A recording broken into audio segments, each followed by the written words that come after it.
sõnad.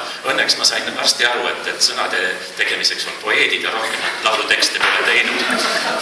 Ja huvitaval kombel vahepeal ma unustasin selle loo üldse ära, kui mõned aastad tagasi üks Eesti koorijuht Hirvo Surva ütles, et ta leidis selle laulu ja ta soovib, et ma seaksin selle poiste kooridele ja et see läheb laulupeole. Ma veel olin vastu, et see on nii naiivne tekst, et ütles, et ei, see on just täpselt see tekst, millest poisid selles eas mõtlevad.